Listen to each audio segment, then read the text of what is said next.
ராகு கேது தோஷ பரிகார தலமான ஆந்திராவில் இருக்க ஸ்ரீ காளஹஸ்தி கோயிலில் பரிகார பூஜை எப்படி பண்ணுறது, டிக்கெட் ரேட் எவ்வளோ, தரிசனம் பண்ணுறதுக்கு எவ்வளோ நேரம் ஆகும், இந்த மாதிரி எல்லா விவரங்களையும் இந்த வீடியோவில் தெளிவாக பார்க்கலாம்.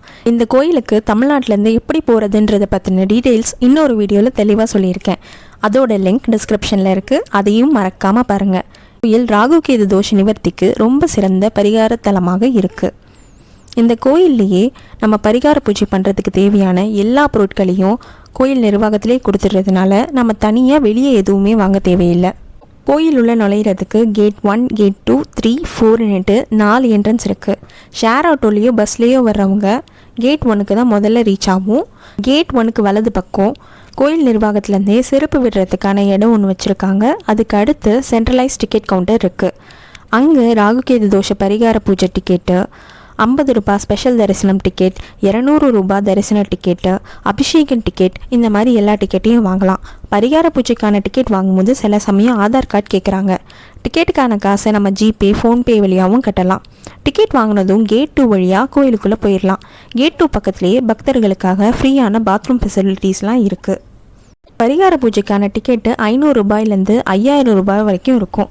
500 ரூபாய் டிக்கெட் வாங்கினீங்கன்னா ஒரு பெரிய மண்டபத்தில் 400 பேரை ஒன்றா பூஜை பண்ணுறதுக்கு அலோவ் பண்ணுவாங்க.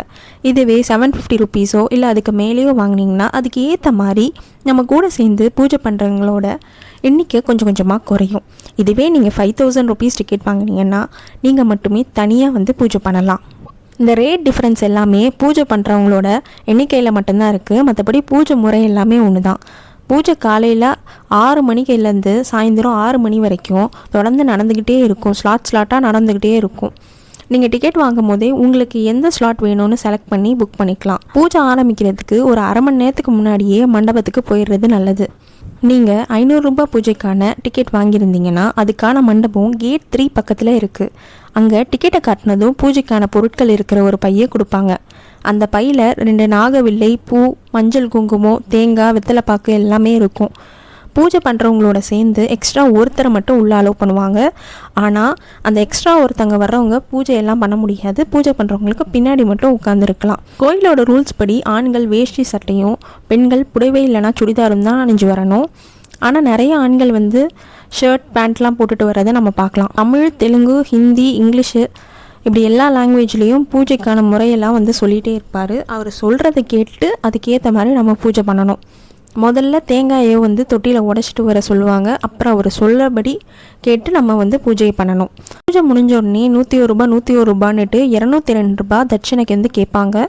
அதனால் கையில் 202 ரூபாய் காசு வச்சுக்கிறது நல்லது. பரிகார பூஜை முடிஞ்ச உடனே மூலவர் காளஹஸ்தீஸ்வரரை கும்பிட்டுட்டு மூலவர் சன்னதியிலேயே உண்டியல் இருக்கும். அங்கே நாகவில்லைங்களை தலையை சுற்றி போட்டுடணும்.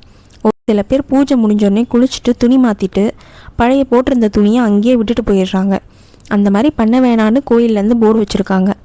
நம்ம கோயிலுக்கு உள்ளே நுழையும் போது பெருசாக செக்கிங்லாம் இருக்காது. ஃபோனெல்லாம் செக் பண்ண மாட்டாங்க. ஆனால் மூலவரை பார்க்குறதுக்கு நம்ம வரிசையில் நிற்கும் போது பேக் செக் பண்ணுவாங்க. அப்போ நம்ம கையில் ஃபோன் இருந்ததுன்னா டோக்கன் வாங்கிட்டு ஃபோனை கொடுத்துட சொல்லுவாங்க. ஃபோனை முன்னாடியே நீங்கள் சேஃப்டி லாக்கரில் வச்சுட்டிங்கன்னா இந்த டைமை நம்ம சேவ் பண்ணிடலாம். சாமியை பார்த்ததுக்கப்புறமா ஞான பிரசனாம்பிகை அம்மனை கும்பிடலாம். வெளியில் கோயிலில் பாதாள கணபதி சன்னதி தரையிலேருந்து 30 அடி ஆழத்தில் இருக்குது. சேஃப்டிக்காக ஒரு நேரத்தில் 10 பேரை மட்டும்தான் அலோவ் பண்ணுவாங்க. அங்கே இருக்கிற படிக்கட்டு ரொம்பவே செங்குத்தாக இருக்கிறதுனால ஹார்ட் பேஷண்ட்ஸ், பிபி இருக்கிறவங்க அங்கே போகிறத அவாய்ட் பண்ணுறது நல்லது. இந்த கோயிலில் குரு பகவானுக்கும் சனி பகவானுக்கும் தனித்தனி சன்னதி இருக்குது.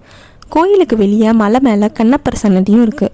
பொதுவாக லீவ் நாளில் போனீங்கன்னா உள்ளே போயிட்டு பரிகார பூஜை, சாமி தரிசனம் எல்லாம் முடிச்சுட்டு வெளியே வரத்துக்கு குறைஞ்சது 5 மணி நேரம் ஆகும். இதுவே நீங்கள் பரிகார பூஜை பண்ணலை, சாமியை மட்டும் தான் பார்க்க போகிறீங்கன்னா ஒரு 3 மணி நேரத்தில் வெளியே வந்துடலாம். அதனால் அதுக்கு ஏற்ற மாதிரி உங்களோட பயணத்தை பிளான் பண்ணிக்கோங்க. இன்னும் நிறைய ட்ராவல் இன்ஃபர்மேஷனுக்கு நம்ம சேனலை சப்ஸ்கிரைப் பண்ணுங்க.